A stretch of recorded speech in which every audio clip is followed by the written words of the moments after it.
नमस्कार, मैं हूं आपके साथ आस्था कौशिक और आप देख रहे हैं महाबहस। करेंगे उत्तर प्रदेश की सबसे बड़ी डिबेट की शुरुआत, लेकिन सबसे पहले आपको दिखाते हैं आज के पॉलिटिकल पंच।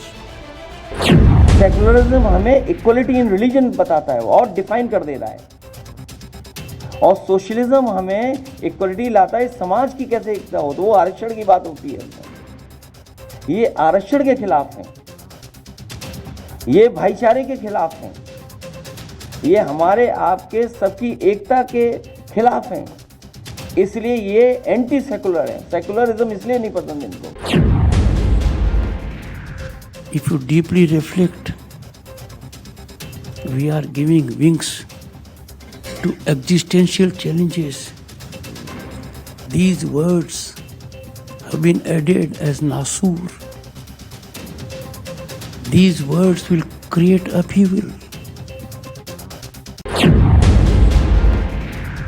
परम पूज्य बाबा साहब डॉक्टर भीमराव अंबेडकर ने अपने आजीवन अथक संघर्षों के अनुभवों के आधार पर भारत को जो हर मामले में मानवतावादी बेहतरीन संविधान दिया है, तो उसका केंद्र में रही सत्ता के दौरान पहले कांग्रेस पार्टी ने और अब उसके बाद पिछले कुछ वर्षों से सत्ता में बीजेपी के नेतृत्व में चल रही एनडीए की सरकार के लोगों ने भी देश के करोड़ों देशवासियों के लिए व्यापक जन व देश हित में कभी भी इस पर अपनी पूरी ईमानदारी व निष्ठा से अमल नहीं किया है। धन की तीन ही गति होती है, या तो दान करो, वो आपको यशस्वी बनाएगा, स्वयं भोग करो, कुछ देर के लिए चलने लायक बनाएगा, बाद में शुगर से ग्रसित कर देगा।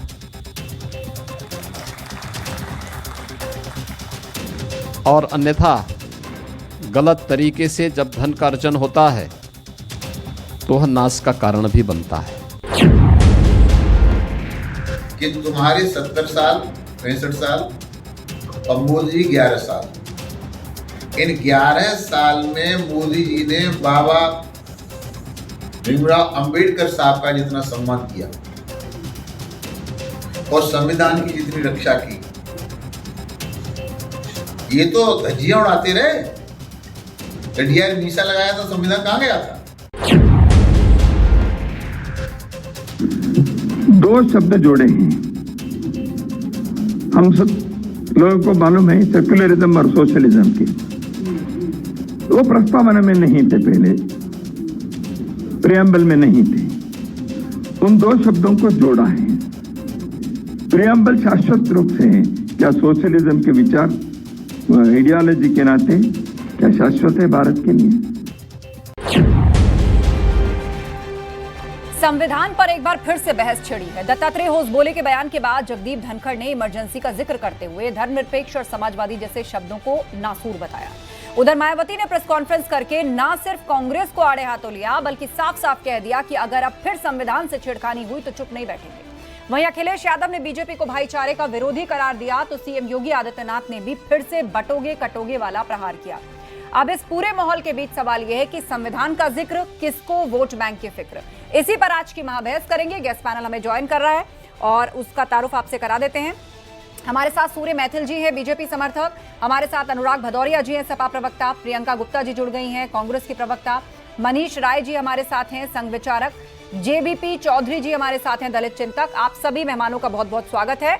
शुरुआत करेंगे हम आपके साथ इस पूरी चर्चा की, लेकिन महाबहस के सवालों पर नजर उससे पहले डाल लेते हैं। संविधान का जिक्र, किसको वोट बैंक की फिक्र। अब संविधान को लेकर पॉलिटिक्स हो रही है। हर पार्टी कह रही है हम संविधान बचा रहे हैं, वो संविधान के खिलाफ है। कोई इतिहास के किसी तथ्य की तरफ इशारा कर रहा है, तो कोई वर्तमान परिस्थिति को जिम्मेदार ठहरा रहा है। मायावती का कांग्रेस पर वार, किसने की संविधान से छेड़खानी, क्योंकि बात निकलकर सामने आई है कि उसमें धर्मनिरपेक्ष और सेक्युलर जैसे जो शब्द हैं, समाजवाद जैसे जो शब्द हैं उनको बाद में अमेंडमेंट करके जोड़ा गया, तो इसलिए ये जिम्मेदार ठहराया जा रहा है कि उस वक्त कांग्रेस की सरकार थी और दरअसल संविधान से छेड़खानी तो कांग्रेस ने की है। अब इस पर जबरदस्त पॉलिटिक्स शुरू हो चुकी है। समाजवादी धर्मनिरपेक्षता शब्दों पर संग्राम छिड़ चुका है। और चलिए चर्चा की करते हैं शुरुआत। सबसे पहले सवाल लिए चलते हैं अनुराग भदौरिया जी के पास। अनुराग जी, तमाम विपक्षी पार्टियों का गठबंधन बार बार भाजपा को जिम्मेदार ठहरा रहा है कि भाजपा रहेगी या भाजपा आएगी तो संविधान खतरे में है, ये संविधान को खत्म करना चाहते हैं। और लोकसभा चुनाव में भी आप लोगों ने बढ़ चढ़कर इस मुद्दे को उठाया। लेकिन आज जब संविधान के मुद्दे पर बहस होती है तो याद दिलाया जाता है कि कांग्रेस की सरकार हुआ करती थी और उसमें सेक्युलर और जो समाजवाद शब्द है इसको बाद में अमेंड करके ऐड किया गया था। मूल संविधान के अंदर ये दोनों शब्द ही नहीं थे। तो अब ये कहा जा रहा है कि संविधान से छेड़खानी तो इतिहास में हो चुकी है और उस वक्त ही कांग्रेस की सरकार। बताइए, उसके बाद प्रियंका गुप्ता जी। देखिए, 3 दिनों में 3 बयान आए हैं संविधान के प्रस्तावना के खिलाफ। सबसे पहला बयान तो आरएसएस प्रमुख ने दिया। ठीक है, वो तो चाहते हैं सेकुलर और समाजवाद शब्द ही हट जाना चाहिए। दूसरा शिवराज सिंह चौहान ने दिया। तीसरा उपराष्ट्रपति जी ने दिया। अब सवाल उठता है कि समाजवाद क्यों खत्म करना चाहते हैं? क्या नहीं चाहते समाज के अंदर में समाजवाद रहे, सबको समान अधिकार मिले? तभी आप चाहते हैं ना कि कोई या पिछड़े वर्ग का कोई कथा ना करे, और कथा करे तो उसके बाल काट दिए जाए, उसका मुंडन कर दिया जाए और मूत्र विसर्जन उसके ऊपर कर दिया जाए। ये चाहते हैं आप। और सेकुलर का जहां तक सवाल है, सेकुलर का मतलब ही तो यही होता है कि देश तो हिंदू मुस्लिम सिख ईसाई सभी का है। देश की आजादी में सबका योगदान है। वो अमेंडमेंट करके डाला गया था कि नहीं? सवाल मेरा इस पर है। हाँ। अरे हो गया ना, आपने सवाल पूछ लिया, परेशान मत होइए। बीजेपी प्रवक्ता नहीं आया। नहीं, बीजेपी का प्रवक्ता नहीं आया तो इसके मतलब आप अपने आप को मत समझिए। नहीं, मैं प्रवक्ता नहीं हूँ, लेकिन ये तो आपके लिए बड़ी अच्छी परिस्थिति है। आप जैसा चाहें तर्क के जाएं। आपकी परिस्थिति अब हम समझ सकते हैं। बीजेपी तो देखो आती, मैं भी आपकी परिस्थिति समझ सकती हूँ जो आप असल सवाल को टाल रहे हैं, क्योंकि समाजवाद तो पूरा शब्द ही आपकी पार्टी का नाम है, उसका तो आधार ही सोशलिज्म है। अरे आपसे बहस थोड़ी करने आया हूँ, मैं बीजेपी से करने आया हूँ, लेकिन आप अपने आप को बीजेपी मानती हैं तो बताइए। मैं बीजेपी नहीं मानती, मैं तो आप कहाँ बहस कर रहे हैं? तो फिर आप क्यों बोल रहे हैं भाई? तो मैंने कहा कि लगातार आप देख रहे होंगे जिस तरह से भारतीय जनता पार्टी एक माहौल बनाना चाहती है। भाई उनकी जिम्मेदारी क्या है? अभी किस तरह के मुद्दों को आप उठाते हो बार बार? आपको उठाना चाहिए महंगाई, बेरोजगारी, महिला समस्या, किसान, अर्थव्यवस्था। जिस तरह से समाज टूटा हुआ है, समाज बेरोजगारी से जूझ रहा है, महंगाई से कमर टूटी, इस पे चर्चा नहीं करना चाहते। हर रोज नया शकूफा लेके आते हैं, हर रोज नई बात स्टार्ट करते हैं। भाई 11 साल हो गए आपको केंद्र की सरकार में। नहीं, केंद्र सरकार में 11 साल हो गए, यहाँ पे आपको 8.5 साल हो गए। अभी तक आप इतिहास की बातें कर करके अपना वर्तमान क्यों, हमारा जो यूथ है उसका वर्तमान और भविष्य क्यों खराब कर रहे हैं आप? भाई युवाओं का वर्तमान, किसानों का वर्तमान भविष्य मत खराब कीजिए। उनके बारे में बात, किसान के बारे में बात नहीं करते, युवाओं ठीक है। रुक प्रियंका गुप्ता जी का करते हैं। प्रियंका गुप्ता जी, ठीक है। अनुराग जी होल्ड करते, कानून व्यवस्था पे रुक जाइए, आगे और मौका मिलेगा। रुक जाइए, आपने बात रख दी, अब रुक जाइए। ठीक है अनुराग जी, अभी पूरा आधा घंटा है मेरे पास, आप वेट करिए और 4 पैनलिस्ट भी बोलें। घंटा में तो प्रियंका गुप्ता जी 1 सेकेंड। अनुराग जी फिर देखिए, अब सारे पैनलिस्ट ऐसा करेंगे तो फिर ये चर्चा किस बात की? सारे पैनलिस्ट क्या मैंने बोला? सारे पैनलिस्ट नहीं, आप कर चुके ना अपनी बात, कर चुके अपनी बात। 30 सेकंड से मैं शुरू करती हूँ, आप अपने आप 1-1.25 मिनट तो खुद ऐसे ही ले लेते हैं और फिर भी आपको दिक्कत रहती है। बहरहाल प्रियंका गुप्ता जी, ठीक है, और भी लोग कर रहे हैं ना देश की बात, सबको बोलने दीजिए। प्रियंका जी, आप मेरे सवाल का जवाब दीजिए कि कांग्रेस की सरकार को जिम्मेदार ठहराया जा रहा है कि संविधान में बाद में अमेंडमेंट करके दोनों शब्द डाले गए, यानी मूल प्रस्तावना से छेड़खानी तो कांग्रेस की सरकार में हुई। आस्था जी, वैसे मैं आपसे ये पूछना चाहूंगी, समाजवाद का मतलब भी किसी को पता है? ये जो समाजवाद के विरोधी हैं, इनको पता है कि यहाँ पे चौधरी साहब बैठे हुए हैं, उनको भी वही अधिकार मिले जो यहाँ पर जो है पंडित जी बैठे हैं, राय जी बैठे हैं, इनको जो अधिकार मिलते हैं वो बराबर से मिले। तो इसमें बुराई क्या है? अगर कांग्रेस पार्टी ने इसका बीड़ा उठाया है तो कोई बुराई नहीं है। अगर समाज में उपलब्ध संसाधनों का समान वितरण करने के लिए कांग्रेस पार्टी ने पहल की तो वही तो मूल भावना है संविधान की। आर्टिकल 15 में क्या लिखा हुआ? सबको समानता का अधिकार होना चाहिए। सबको जो है 39, 43, 44, 40, 41 ये सारे आर्टिकल यही कहते हैं। हमारे संविधान की मूल भावना ही यही है कि किसी भी वंचित, शोषित, किसी भी इंसान के हक को न मारा जाए। सबसे बड़ी चीज ये है कि समाजवाद का अर्थ ये होता है कि सबको सब्सिडी मिले, आरक्षण मिले इस देश में, जमींदारी तो क्या वो ये दोनों शब्द जोड़ने के बाद पॉसिबल हुआ है या संविधान की तो मूल भावनाओं में था ही? सबको समानता का अधिकार है, सबको शिक्षा का अधिकार है, सबको वोट देने का अधिकार है, ये है ना मौलिक अधिकार। भारतीय जनता पार्टी होती तो स्कूल बंद करके सबको शिक्षा का अधिकार देती क्या? ये तो कांग्रेस पार्टी थी जो सबको शिक्षा का अधिकार दे दिया। ये भारतीय जनता पार्टी होती जो पूंजीवादी सोच की है, ये क्या सबको राशन देती? ये तो भोजन के अधिकार के माध्यम से लोगों को मिल रहा है।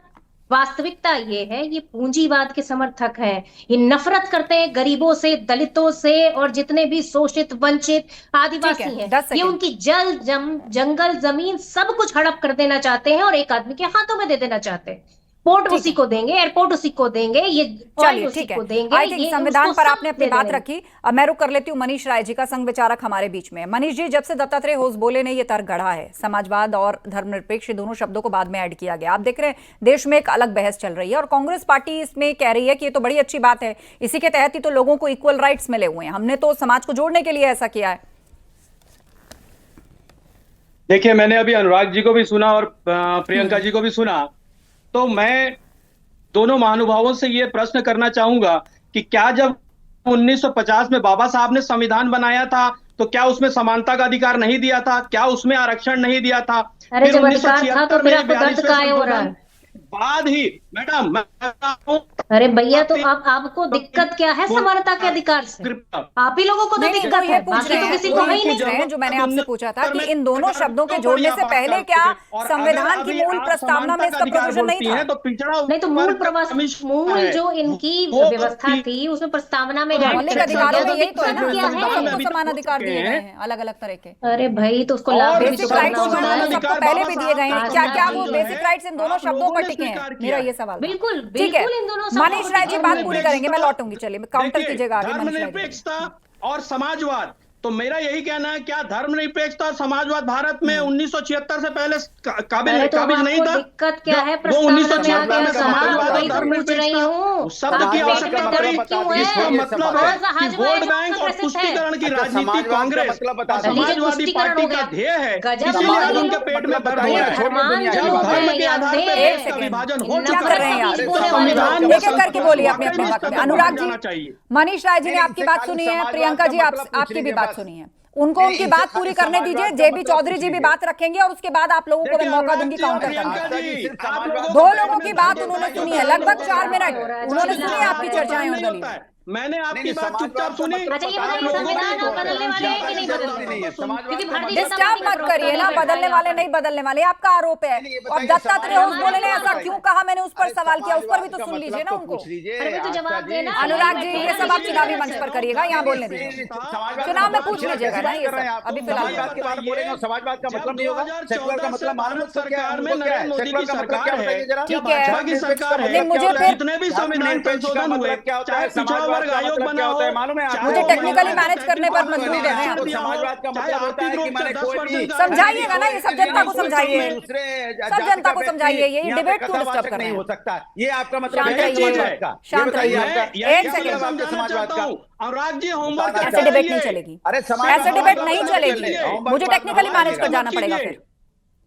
ठीक है, शांत रहिए सभी। मतलब एक सेकंड बाद में ये सब जनता को समझाएगा। जेबी चौधरी जी हैं और हमारे साथ डिस्कनेक्ट हो गए थे सूर्य मैथिल जी, वो भी जुड़ गए हैं। सूर्य मैथिल जी को मैं पहले ऐड कर लेती हूँ। सूर्य मैथिल जी, अब यहाँ पर संग्राम इस बात पर छिड़ा हुआ है कि सेक्युलरिज्म यानी धर्मनिरपेक्ष शब्द और समाजवाद शब्द अगर ऐड नहीं किए गए होते तो आज हमारे देश में फूट पड़ चुकी होती। लोगों को एक रखने के लिए, सरकार के सभी अफसरों को हर लोगों तक बराबर पहुंचने के लिए, सामाजिक इक्वालिटी के लिए, यही दोनों शब्द थे जो कांग्रेस की सरकार में जोड़े गए थे। आप लोग इसका विरोध करते हैं, आप लोग ऐसा नहीं चाहते हैं, लिहाजा इसी आधार पर आप लोग संविधान के खिलाफ हैं। ये दलील है, मैंने आपको उसका एक क्रक्स बता दिया।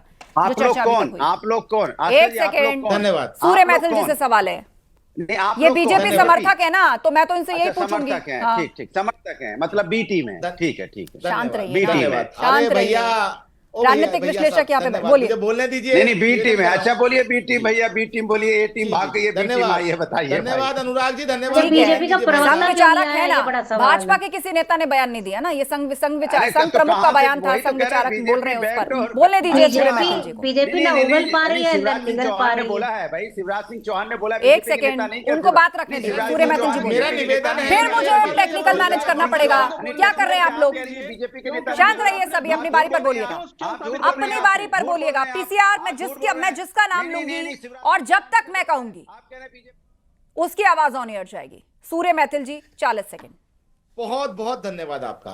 देखिए, सबसे पहली बात तो यह है कि संविधान सभा में ये दोनों ही शब्द पहले आए थे केटी शाह ने इनको प्रेजेंट किया था, लेकिन संविधान सभा ने भारी बहुमत के संग इनको जो है वो नकार दिया था। बाबा साहब भीमराव अंबेडकर जी के द्वारा स्पष्ट किया गया था कि इस देश का बंटवारा जो है वो धर्म के आधार पे हो चुका है, इसलिए ये देश जो है सेकुलर नहीं हो सकता, या तो पंथ निरपेक्ष होगा या फिर क्या कहते हैं इसमें माइनॉरिटीज नहीं आएंगी, सेकुलर नहीं होगा या फिर माइनॉरिटीज नहीं आएंगी।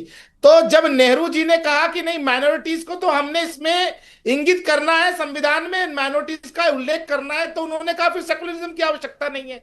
और मैं आपको बताऊं, ये तो ऑनरेबल हाई कोर्ट ने भी अपना वक्तव्य दिया है कि भारत में पंथ निरपेक्षता है, धर्म निरपेक्षता नहीं है। देश का धर्म जो है वो हिंदुत्व है, हिंदुत्व जीवन पद्धति है। एक और बात मैं आपको बताना चाहता हूं, चलिए मैं मान गया कि ये दोनों शब्द आपने इंडोर्स कर दिए, लेकिन कैसे किए? इस देश के लोकतंत्र की हत्या करके प्रियंका जी बड़ी आसानी से बोल रही थी, ये शब्द जो है वो जोड़ दिए गए, कोई बात नहीं। प्रियंका जी अगर आपने लेकिन सूर्य मैथिल जी, अमेंडमेंट का प्रावधान तो होता है ना, मतलब इसमें कुछ इलीगल तो नहीं है, अमेंडमेंट समय समय पर लाए जाते हैं और सदन उसको पास करता है बहुमत से। नहीं नहीं नहीं, देखिए यही तो इसमें टेक्निकल क्वेरी है। आप मुझे बताइए, जिस समय में ये दोनों शब्द ऐड किए गए 76 के अंदर, उस समय क्या देश की संसद अस्तित्व में थी? देश की संसद उस समय में आपातकाल के कारण डिसॉल्व थी। भारत के अंदर लोकतांत्रिक जितनी भी एजेंसियां थी उन सबके ऊपर ताला लगा हुआ था।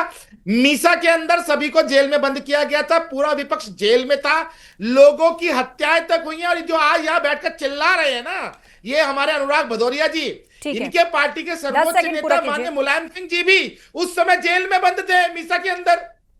और मैं ये समझना चाहता हूं कि जिस कांग्रेस ने लोकतंत्र की हत्या करी और जो पार्टियां समाजवादी पार्टी अस्तित्व में आई, अस्तित्व में आई, तो वो केवल और केवल जो आई तब भी हम सरकार के खिलाफ थे। 1975 में इमरजेंसी लगी थी, तब लोकतंत्र पे खतरा था, संविधान पे खतरा था, हम खड़े हुए जेल गए। आज भी वही हालत है। अरे भैया संविधान की और ये कहा जाता है कि जब वो जेल से बाहर आए तो जो पुत्री उनको हुई उन्होंने उसका नाम मीसा रखा था और यहाँ बैठ के संविधान की दुआई दे रहे हैं।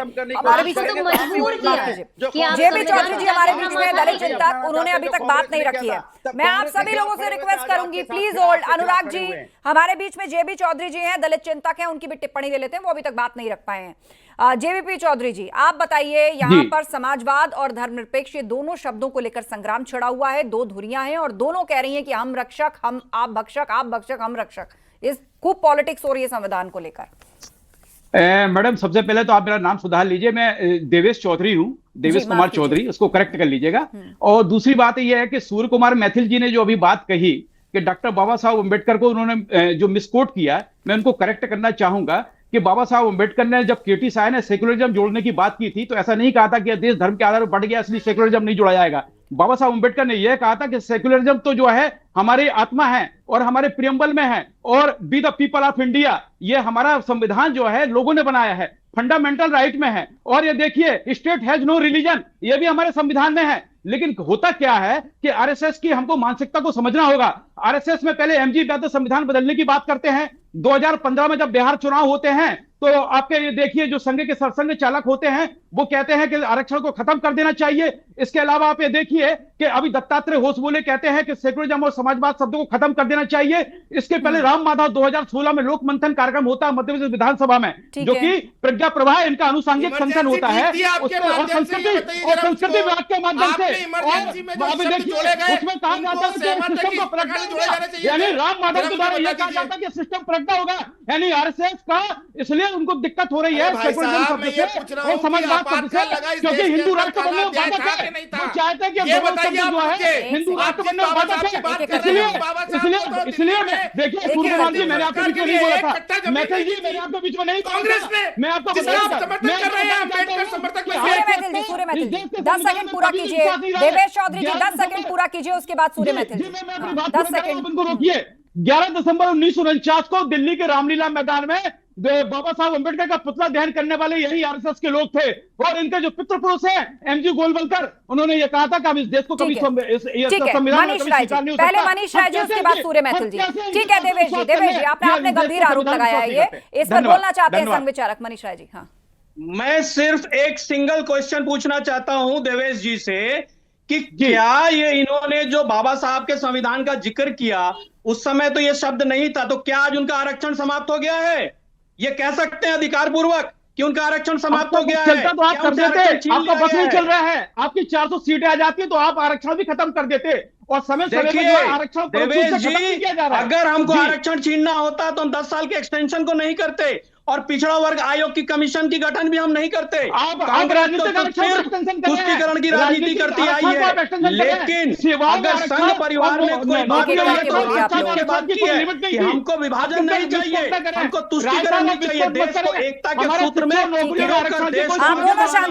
आज मनीष राय जी, देवेश चौधरी जी, I think both of you have made your points. Please stay quiet. I'll get back to you. सूर्य मैथिल जी, देखिए, अभी अंबेडकर समर्थक के रूप में आपने जो बैठा रखे हैं, मैं उनसे 3 प्रश्न पूछता हूं। सबसे पहला, बाबा साहब को ये कोट कर रहे हैं, पहले ये बताइए बाबा साहब के अंतिम क्रिया के लिए क्या दिल्ली में जगह नहीं थी? बीच में नहीं बोलिए देवेश जी, बीच में नहीं बोलिए, वो आपकी बात सुन रहे थे। मैंने जब उनको शांत रहने के लिए कहा तो वो बात सुन रहे थे। आप अब उनको बोलने दीजिए। एक सेकंड अनुराग जी, उनको बोलने दीजिए, उनके बाद आप ही का नंबर है। अनुराग जी, आपको अलग से समय नहीं चाहिए, आपको अलग से समय नहीं चाहिए अनुराग जी। एक सेकंड, आपको तो उस बात से परेशानी हो रही है कौन किसका समर्थक है? आप तो अपनी पार्टी के समर्थक है ना, आप रखिए अपना पक्ष। बोलिए सूर्य मैथिल जी, क्या कर रहे हैं आप लोग चर्चा में? देखिए, इस तरह एक दूसरे के बीच में बोलेंगे ना। आज जनता समझदार है, जनता बहुत समझदार है और ये डिजिटल युग है, वो समझती है कि आपके पास सवालों के जवाब नहीं है, इसीलिए आपस में वाद विवाद में आप चाहते हैं कि समय बीत जाए। अनुराग जी शांत रहिए, शांत रहिए, खराब मैसेज जाता है इससे। पीसीआर लास्ट 2 मिनट मेरे पास है। सूर्य मैथिल जी 20 सेकेंड, उसके बाद अनुराग जी। बोलिए सूर्य मैथिल जी। अंबेडकर साहब को दिल्ली के अंदर जिसने जगह नहीं दी अंत्येष्टि के लिए, उनके परिवार के संग उनको हवाई जहाज से भेजा, जहां पर उनकी अंत्येष्टि हुई और हवाई जहाज का किराया भी उनके परिवार से वसूला गया। ऐसे तो ये कांग्रेस है। दूसरी चीज, आज दिल्ली में जहां कांग्रेस ने जगह नहीं दी, आज 5 एकड़ में अंबेडकर क्यों बताएंगे? वो तो बीजेपी समर्थक हैं, वो आप बताइएगा ना, उन्हें बोलने दीजिए। दूसरी बात, समाजवाद का मतलब अंबेडकर साहब के पंचतीर्थ बनवाने का काम किसने किया? अंबेडकर साहब को भारत रत्न किसने दिया? अंबेडकर साहब को चुनाव हराने का काम किसने किया? और मैं ये पूछना चाहता हूं, यहाँ बैठकर इतना ज्ञान बांटा जा रहा है, अंबेडकर साहब का अपमान करने वाले ये समाजवादी पार्टी। अनुराग भदौरिया जी, उसके बाद प्रियंका गुप्ता जी। ठीक है, जब आप एक सम्मानित व्यक्ति को, हमारे दलित चिंतक बैठे हुए, उनको आप ये बोलोगे अंबेडकर समर्थक बैठा रखा है, मतलब वो बैठे हैं, अगर बैठे बोल देंगे तो आपकी क्या इज्जत कम हो जाएगी क्या? अरे भैया, मानवता खत्म हो जाएगी क्या? बैठा रखा है, यहाँ से भी आपने मुद्दा निकाल लिया मान अपमान का। बैठे हैं, एक सेकंड, बैठा नहीं रखा है। अनुराग जी, यहाँ से मान अपमान का मुद्दा मत, मान अपमान का मुद्दा मत उठाइए यहाँ से। ये सिंगुलर और प्लूरल, इसका भी केस हो सकता है। बोलिए। फिर आप डिबेट को भटका रहे हैं। आपको मुद्दे पर बोलना है कुछ, मुद्दे पर बोलना है कुछ। सूर्य मैथिल जी, आप शांत रहिए, आप शांत रहिए। सूर्य मैथिल जी, अनुराग जी को बोलने दीजिए। अगर किसी को भी ऐसे शब्दों से सुशोभित किया जाए कि अंबेडकर समर्थक बैठा रखा है, मतलब अपमानित शब्द में उसका इस्तेमाल करेंगे आप, ये आपकी मानसिकता है। पश्चिमी यूपी, हरियाणा और राजस्थान के बहुत से इलाकों में ऐसा ही बोलते हैं। वो क्या अपमानजनक भाषा है? अपमानजनक भाषा है क्या वो? पूरे हरियाणा में ऐसी बोलते हैं, पूरे पश्चिमी यूपी में ऐसी बोलते हैं, राजस्थान में ऐसी बोलते हैं। बड़े बूढ़ों को ऐसी बोला जाता है वहां पे, क्योंकि उनकी भाषा है ये। मान अपमान कहां से आप लेकर आ गए इसमें? अरे बोलो, आपके जो देश में अलग अलग भाषाएं हैं अनुराग जी, अब इसमें मत उलझाइए चीजों को। आप मुद्दे की बात करिए। बैठे हुए हैं हमारे दलित चिंतक है, अंबेडकर समर्थक बैठे हुए हैं, कितनी अच्छी बात है। इतना बोलने में क्या दिक्कत? आपको फैक्ट पर नहीं बोलना। प्रियंका गुप्ता जी, नहीं सूर्य मैथिल जी, आप नहीं बोलेंगे, शांत रहिए। मेरे पास लास्ट 1 मिनट का वक्त है। प्रियंका गुप्ता जी, पीसीआर नहीं, मैं किसी को नहीं बचा रही हूँ, मैंने आपको एक्सप्लेन कर दिया।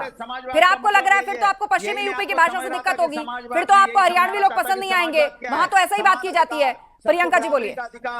देखिए आस्था जी, मैं सबसे पहले तो ये कहना चाहूंगी कि आज सिर्फ भारतीय जनता पार्टी पूंजीवाद को प्रमोट कर रही है। ये चाहती है, जिस तरीके से इसने लागू कर दिया कि 1% लोगों के पास आज देश की 57% संपत्ति है, ये भारतीय जनता पार्टी का यही मकसद है और इस मकसद में वो पूरी तरीके से लगी हुई है।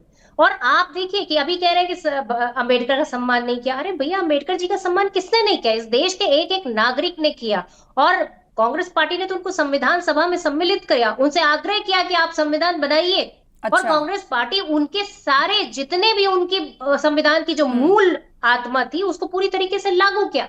शिक्षा का अधिकार दिया, भोजन का अधिकार दिया, लोगों को बराबरी का अधिकार दिया, जमींदारी प्रथा का उन्मूलन किया, सबको पूरी तरीके से बराबर लाने के लिए। सूर्य मैथिल जी और उसके बाद देवेश चौधरी जी। देखिए, अभी कांग्रेस की प्रवक्ता कह रहे हैं कि हमने तो अंबेडकर साहब को कहा कि आइए संविधान बनाइए। ये सच है कि उस समय में इस देश में सबसे ज्यादा बुद्धिजीवी और पढ़े लिखे कोई व्यक्तियों में से आप तो बोलोगे जो संविधान की प्रतियां फाड़ते घूम रहे थे, आप लोग बोलोगे जो उनको हरवा रहे थे, आप लोग वो समय खत्म हो रहा है, आज भी संविधान बदलना चाहते हैं। समय खत्म हो रहा है मेरे पास।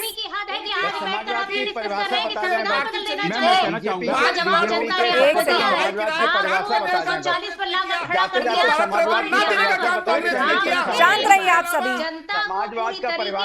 वीकेंड की डिबेट को आपने बिल्कुल वो हंगामा हल्ला बना के रख दिया। ठीक है, समय खत्म हो रहा है मेरे पास, वक्त इजाजत दे रहा है मुझे। फिलहाल बहस को यहीं समाप्त करना होगा, लेकिन बहस जो संविधान को लेकर है वो अनंत है और ये खत्म नहीं हो रही, क्योंकि जबरदस्त सियासत शुरू हो चुकी है। आप सभी पैनलिस्ट का धन्यवाद इस चर्चा में शामिल होने के लिए।